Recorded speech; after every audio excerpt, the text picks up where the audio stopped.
How does the tech that runs our world really work? We break it down to its fundamental truths. This is First Principles. You're staring at a blank page. An email, it's an important one, to a new client, and the words just aren't coming. You need to sound professional but friendly, confident but not arrogant. You tab over to another window, the one with the clean, minimalist interface. A simple text box blinking patiently. You type, "Write a friendly but professional email to a new client, introducing our team and outlining next steps for the project."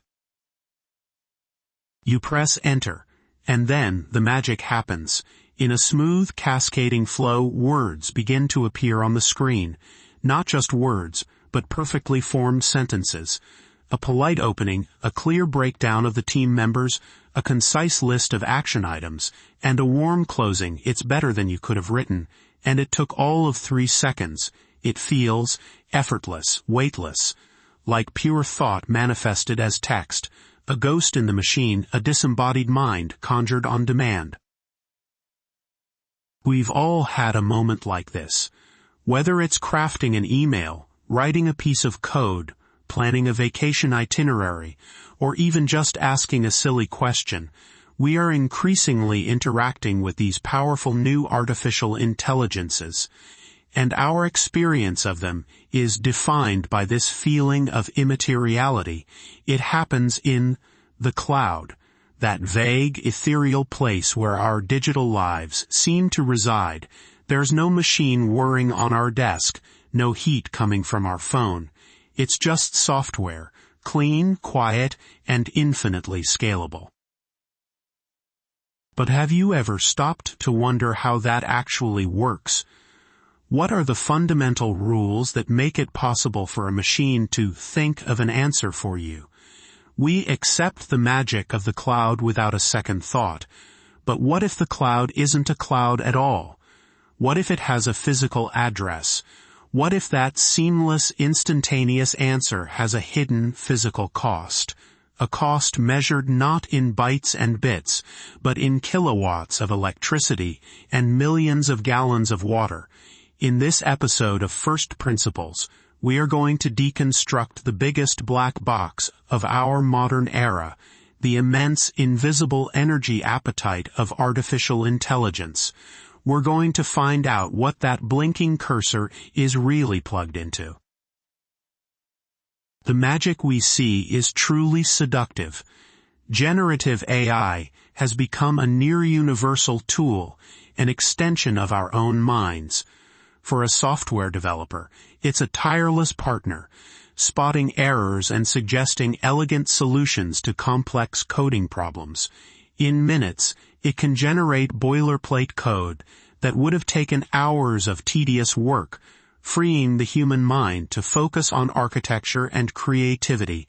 For a graphic designer, it's an infinite muse, a simple text prompt, a photorealistic astronaut riding a horse on Mars, transforms into a stunning original image. The user can then refine it, asking for a different style, a different angle, a different mood, iterating on an idea at the speed of thought. For a student, it's a personal tutor that never sleeps. It can explain quantum mechanics in simple terms, summarize a dense historical text, or help brainstorm an essay outline.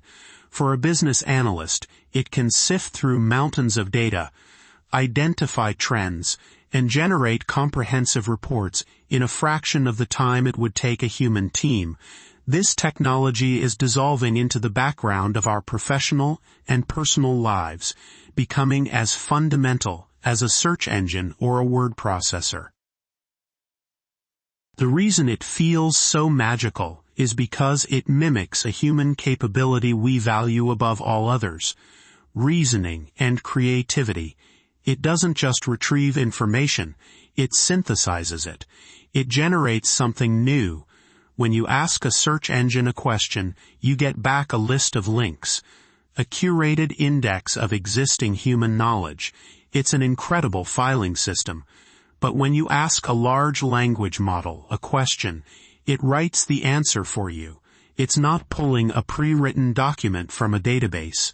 It is constructing the answer, word by word, based on the statistical patterns it learned from absorbing a vast portion of the Internet. This is why we personify it. We say, I asked ChatGPT, or Midjourney created an image. We treat it like an entity, a collaborator. The interface is conversational, reinforcing the illusion of a dialogue with an intelligent being, and this illusion is further strengthened by the concept of the cloud.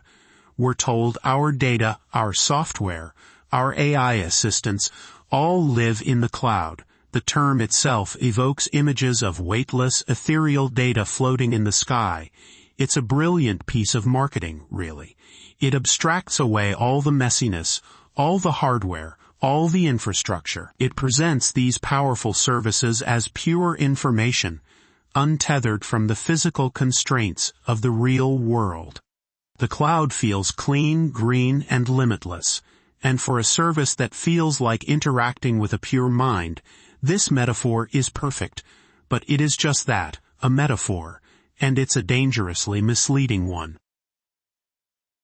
To understand the real story, we have to be willing to do something that the entire tech industry has designed us not to do. We have to look behind the curtain. We have to ask for the physical address of the cloud, because when we find it, we don't find a wisp of vapor in the sky.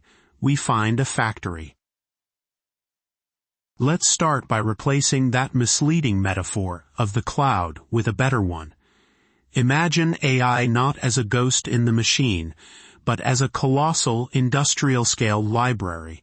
This is a library unlike any other. It's a building the size of a city block, and it contains billions upon billions of tiny, hyper-efficient librarians. These aren't human librarians.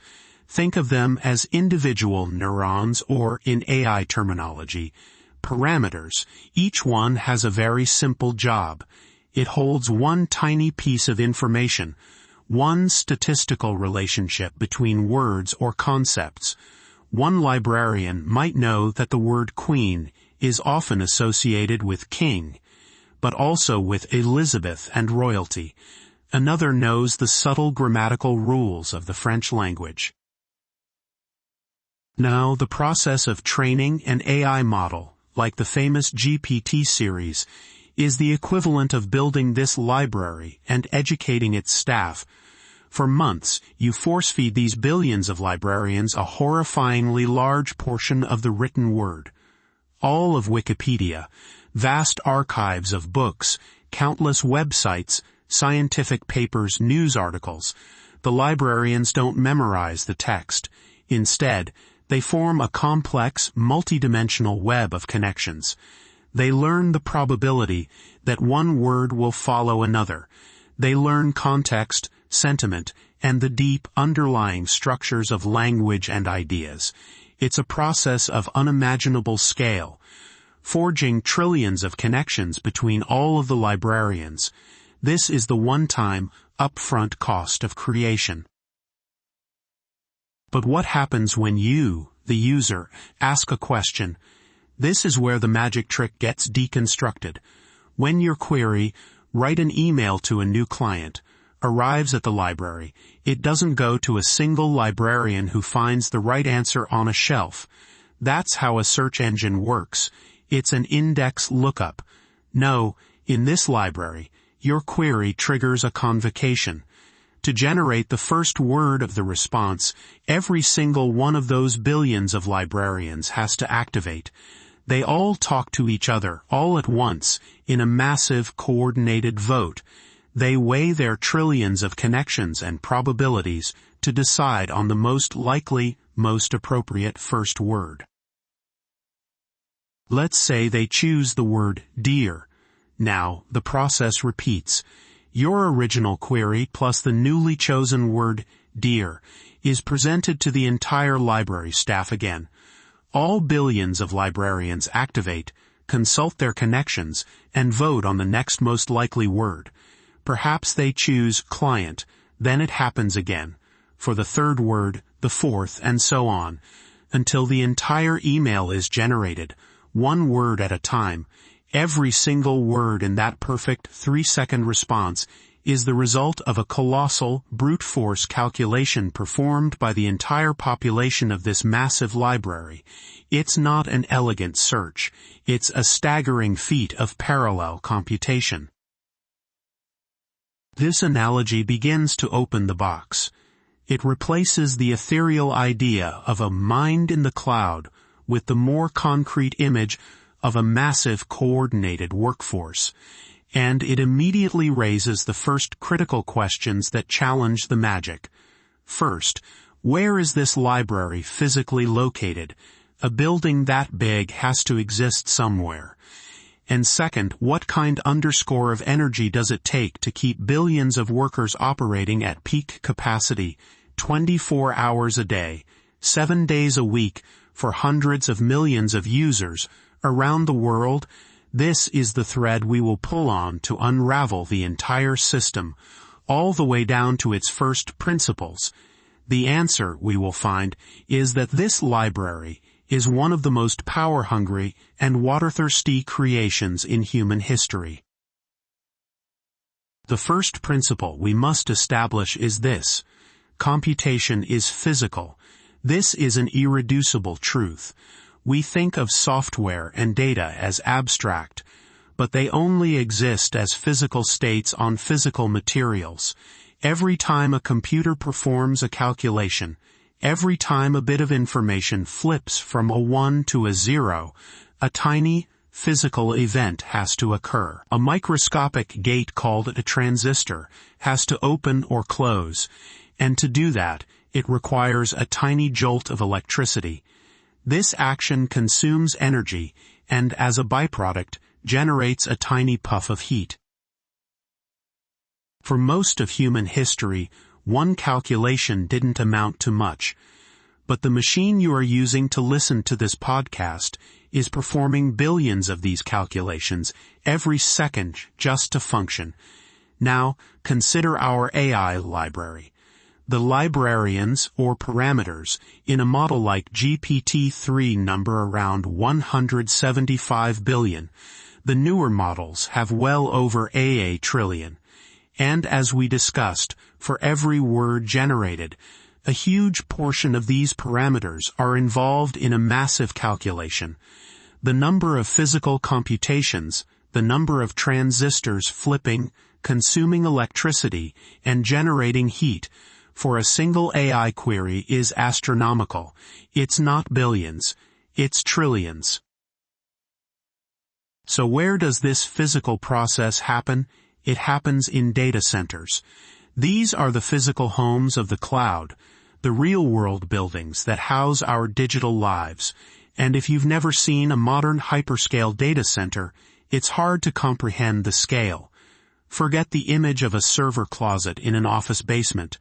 Picture a massive, windowless warehouse, often painted a nondescript, beige or gray, sitting on a sprawling campus in a remote area. It can be 1 million square feet or more, the size of 20 American football fields under one roof. Inside, the environment is alien. The air is cold and dry, and filled with a constant, deafening roar.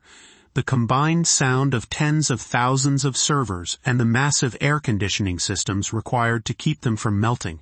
You walk through long, sterile corridors, flanked by rows upon rows of identical black server racks, each stretching from the floor to the ceiling. Each rack is a vertical stack of pizza box-thin computers, densely packed together, their front panels a constellation of blinking green and blue lights. This is the physical substance of the cloud.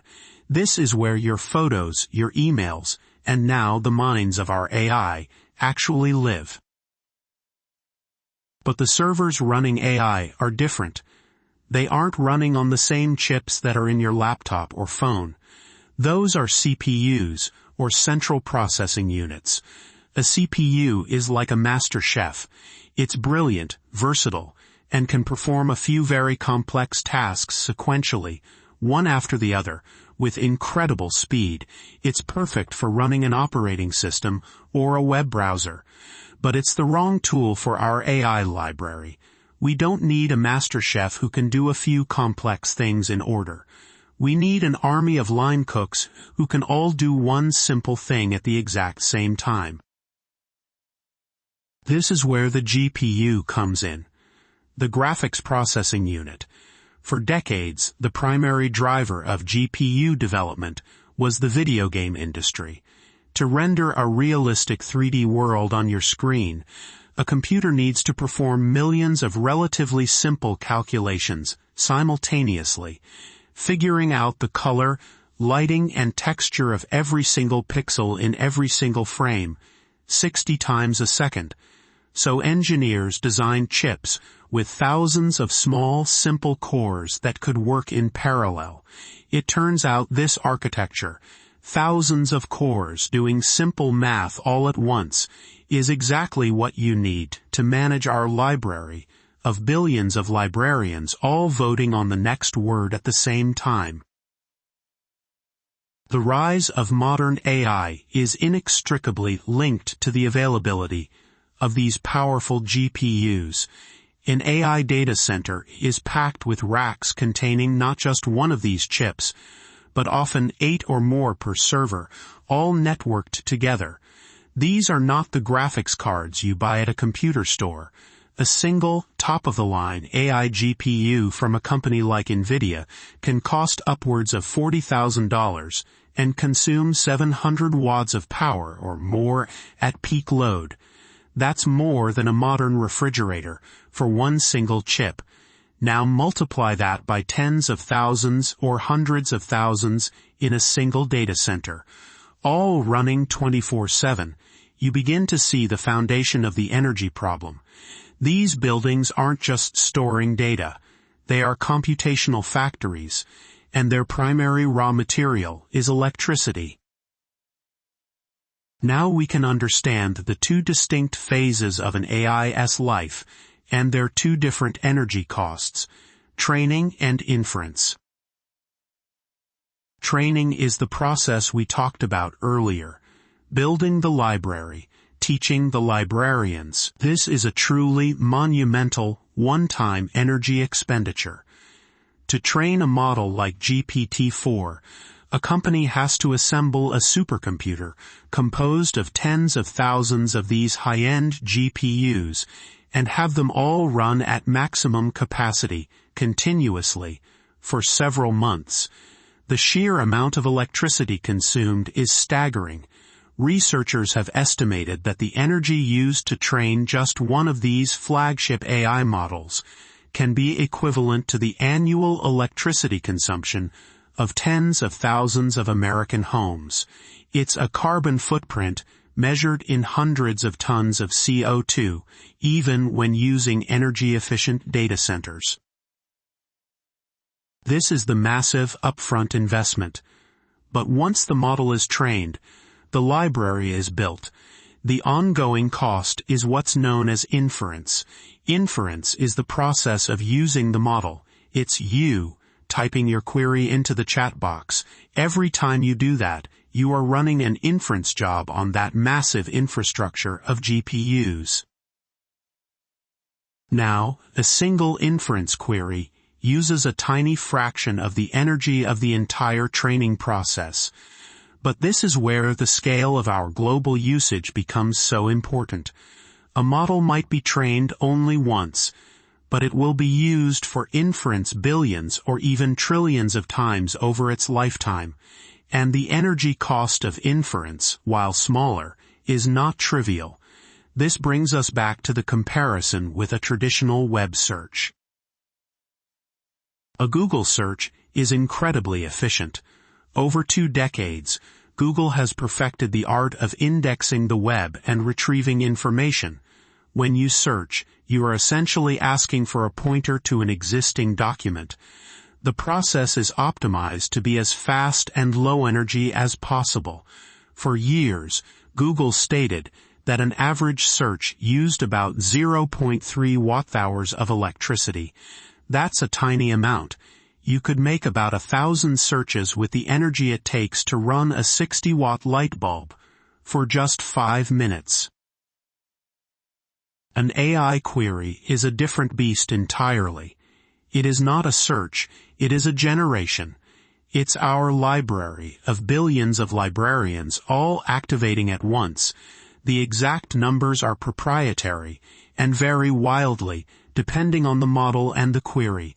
But industry analysts and researchers estimate that a typical query to a large language model consumes somewhere between 10 and 30 times more energy than a traditional Google search. Suddenly, the math changes. What was once almost energetically free is now something with a measurable cost. One query might be like running that 60-watt light bulb for half an hour. That might not sound like a lot on its own. But we are not talking about one query. We are talking about the potential for every single one of the 8.5 billion searches that happen on Google every day to be replaced with a far more energy-intensive AI interaction. We are talking about AI being integrated into every email you write, every document you edit, every piece of software you use. The cumulative effect is an explosion in electricity demand unlike anything the tech industry has ever seen.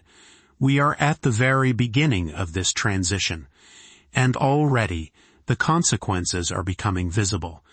The ghost in the machine is starting to cast a very large, very real physical shadow.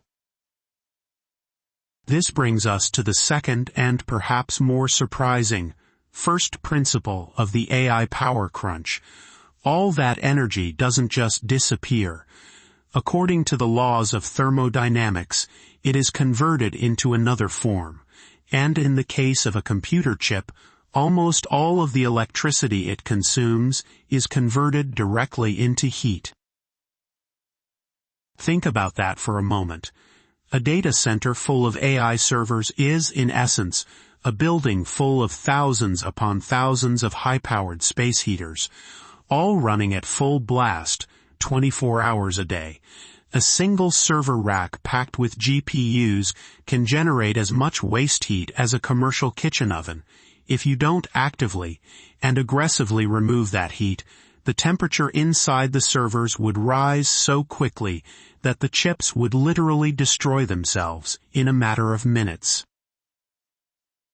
The primary mission of a data center, beyond providing power and network connectivity, is cooling. It is a gigantic, precision-engineered refrigerator. For many years, this was accomplished with massive air conditioning units, similar to what you'd find in a skyscraper or a shopping mall. But as servers became more powerful and densely packed, especially with heat-generating GPUs, simple air conditioning wasn't enough. The industry had to turn to a far more effective and far more resource-intensive coolant: water. Many modern data centers are cooled using a process called evaporative cooling. It's the same principle that cools your body when you sweat. The data center pumps vast quantities of municipal water into giant cooling towers, which often look like huge boxy structures next to the main building. Inside these towers, hot water that has circulated through the data center, absorbing the heat from the servers, is passed through a medium while giant fans draw air across it. Some of this water evaporates, carrying the heat away into the atmosphere as water vapor. The remaining, now chilled water is then pumped back into the data center to absorb more heat. This process is incredibly effective, but it comes at a staggering cost in water consumption. Just how much water are we talking about? A single mid-sized data center can consume between 3 and 5 million gallons of water every single day. That is the same amount of water as a city of 30,000 to 50,000 people. Companies have historically been very secretive about their water usage, but recent disclosures are painting a stark picture. In 2022, Microsoft reported that its global water consumption had jumped by 34% in a single year, to nearly 1.7 billion gallons. That's enough to fill over 2,500 Olympic-sized swimming pools. Much of this increase was attributed directly to its AI research and the cooling required for its supercomputers. The irony is where these data centers are often built. For reasons of cheap land, affordable power, and favorable tax laws, many technology companies have built their largest data center campuses in hot, dry regions like Arizona, Utah, and Nevada, precisely the areas of the country most plagued by historic droughts and water shortages. In the Dalles, Oregon, a small town on the Columbia River, Google's massive data centers were using more than a quarter of the town's entire water supply. This creates a direct conflict between the seemingly virtual needs of the digital world and the most fundamental physical needs of the communities that host its infrastructure. The thirst of the AI is real, and it is putting a strain on one of our planet's most precious resources. The twin demands of massive electricity and massive water consumption are converging to create the most significant challenge of all: the strain on our public infrastructure, specifically the power grid. Our electrical grid is one of the most complex machines ever built, a delicate balancing act where supply must always perfectly match demand in real time. For decades, utility companies could forecast demand growth with reasonable accuracy. It grew slowly and predictably, alongside population and economic growth. Then came the data centers, and now the AI data centers. The amount of power required by these new AI factories is so large that it is single-handedly rewriting the future of energy demand. In Northern Virginia, a region known as Data Center Alley, which handles an estimated 70% of the world's internet traffic, the local utility, Dominion Energy, announced in 2022 that it could not meet the power demands for new data center connections. The explosive growth of the industry had simply outstripped the capacity of the transmission infrastructure. In Ireland, which has become a major European hub for data centers, the grid operator has warned that they could account for nearly a third of the country's entire electricity demand by the end of the decade. Utility companies that were forecasting flat or minimal growth in electricity demand are now scrambling to revise their projections upwards, planning for a surge unlike anything they have seen in generations. This isn't just about building more power plants. It's about building the massive transmission lines to carry that power, a process that can take a decade or more due to regulatory and land use hurdles. The AI industry is moving at the speed of software, but the physical world of infrastructure moves at the speed of steel, concrete, and regulation. The two are on a collision course. This power crunch is forcing technology companies into a new role. They are becoming energy companies. They are now the largest corporate buyers of renewable energy in the world, signing massive deals for wind and solar farms to power their operations. But the problem with wind and solar is that they are intermittent. The sun doesn't always shine, and the wind doesn't always blow. An AI data center, however, needs power 24/7, reliably, and without interruption. This reality is leading to uncomfortable compromises. To guarantee that always-on power, data centers still need to be connected to a grid that is predominantly powered by fossil fuels, particularly natural gas, which can be fired up on demand. In some cases, tech companies are directly contracting for natural gas power or even building their own gas-fired power plants. There is a growing and profound tension between the tech industry's public commitment to sustainability and its private, insatiable demand for reliable, round-the-clock power.